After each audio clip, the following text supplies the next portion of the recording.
지금으로부터 200여 년 전 1816년 6월 6일, 미국 뉴욕에 폭설이 내립니다. 한여름 이어야 할 7월과 8월에도 매일 밤 서리가 내려 밀과 옥수수가 검게 말라 죽었습니다.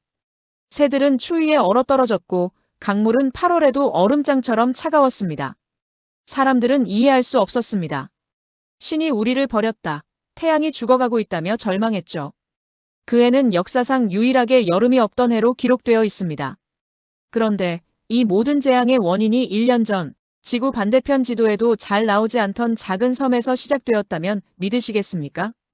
오늘 이야기는 인류의 모든 무기를 합쳐도 따라올 수 없는 자연의 폭발, 그리고 그 폭발이 만든 뜻밖의 발명품과 명작에 관한 이야기입니다. 1815년 4월, 지구가 울부짖다. 시계를 1년 전인 1815년 4월 5일로 돌려보겠습니다. 인도네시아 순바와 섬에 위치한 탐보라 화산. 당시 높이 4,300m의 거대한 산이었던 탐보라는 수천 년의 침묵을 깨고 포효하기 시작합니다. 그리고 4월 10일 저녁 7시, 인류 역사상 최악의 폭발이 일어납니다. 그 위력이 어느 정도였냐고요? 히로시마 원자폭탄 1억 3천만 개가 동시에 터진 것과 같은 위력이었습니다. 인류가 만든 가장 파괴적인 무기. 한 도시를 순식간에 증발시킨 그 원자폭탄이 탐보라 앞에서는 한 깨비 성냥에 불과했습니다. 탐보라는 인류가 상상할 수 있는 모든 무기를 초월한 자연의 재앙이었습니다. 폭발 소리는 2600km 떨어진 곳에서도 들렸습니다. 이 거리가 어느 정도냐면 서울에서 몽골 울란바토르까지의 거리입니다. 뉴욕에서 텍사스 댈러스까지, 런던에서 터키 이스탄불까지의 거리죠. 그곳 사람들은 커다란 번개가 치는 것 같은 굉음과 함께 땅이 흔들리는 진동을 느꼈습니다. 마치 거대한 지진처럼. 사람들은 전쟁이 난 줄 알고 군대를 출동시키기도 했습니다. 산의 윗부분 1400m가 순식간에 날아갔습니다. 4300m였던 산은 지금의 2851m로 깎여나갔죠. 그리고 하늘로 뿜어져 나온 화산재 150억 톤. 이게 얼마나 엄청난 양이냐면 맨해튼 전체를 평균 230m 두께로 덮을 수 있는 양입니다. 70층짜리 고층 빌딩 높이만큼 도시 전체가 완전히 화산재에 매몰되는 것과 같습니다. 폭발 직후 반경 600km 지역의 한낮이 72시간 동안 칠흑 같은 밤으로 변했습니다. 사람들은 코앞에 손도 볼 수 없었습니다. 하지만 진짜 재앙은 이제 시작이었습니다. 지구를 덮은 죽음의 커튼. 탐보라가 뿜어낸 막대한 양의 이산화황 가스는 성층권 18km 상공까지 치솟아 지구 전체를 감싸는 에어로졸 커튼을 만들었습니다. 이 잿빛 커튼은 태양빛을 반사해 지구의 온도를 떨어뜨렸죠. 문제는 이 화산재층이 3년 동안 사라지지 않았다는 겁니다. 그 결과가 바로 앞서 말한 1816년 여름이 없던 해입니다. 유럽과 북미는 대기근에 시달렸습니다. 빵 가격은 10배 이상 치솟았고 굶주린 사람들은 나무 껍질과 풀뿌리를 뜯어먹었습니다. 스위스에서는 부모가 자식을 버리고 도망쳤고 아일랜드에서는 굶주림에 미친 사람들이 폭동을 일으켜 상점을 약탈했습니다. 중국 윈난성에서는 쌀 농사가 전멸해 수만 명이 아사했습니다. 인도 벵골 지역에서는 콜레라가 창궐해 수십만 명이 목숨을 잃었죠. 유럽 곳곳에서 폭동이 일어났고 1818년과 1819년에는 대규모 금융공황이 닥쳐 경제마저 붕괴했습니다. 배고픔보다 더 무서운 건 전염병이었습니다. 면역력이 떨어진 인류에게 발진티푸스와 장티푸스가 덮쳤습니다. 아일랜드에서만 2년 동안 5만 명이 사망했습니다. 거리 여기저기에 시체가 산처럼 쌓였습니다. 이 재앙은 한반도라고 피해가지 않았습니다. 당시 조선은 순조제위 기간. 실록은 기록합니다.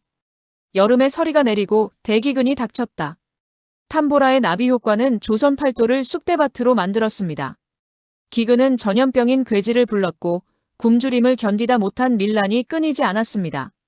학계에서는 탐보라 화산 폭발 원인으로 인해 약 100년 동안 기근과 전염병, 밀란 등으로 직간접적인 사망자가 무려 130만 명에 달했을 것으로 추정합니다.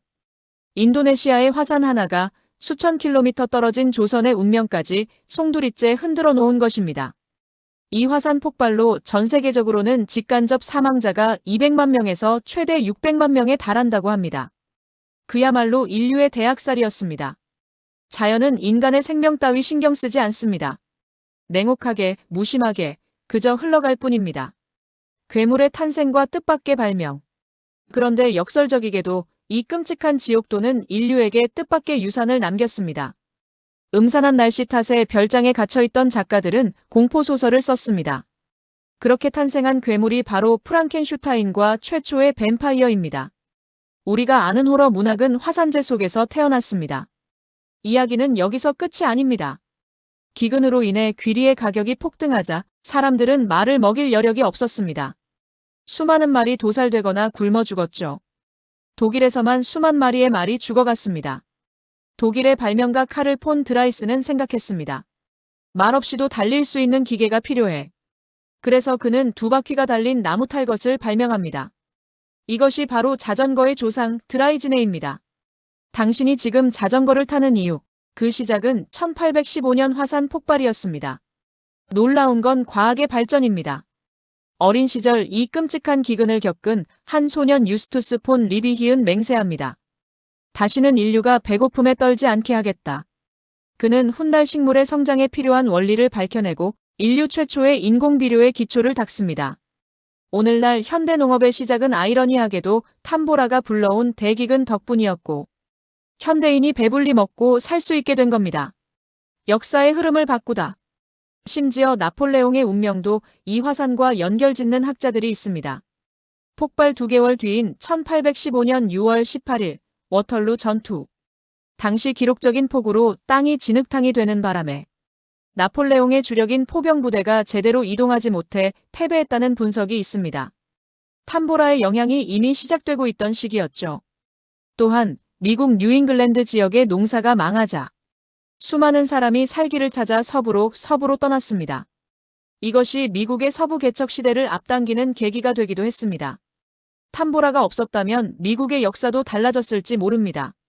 자연의 냉혹함과 인간의 끈기. 인도네시아의 한 섬에서 일어난 폭발.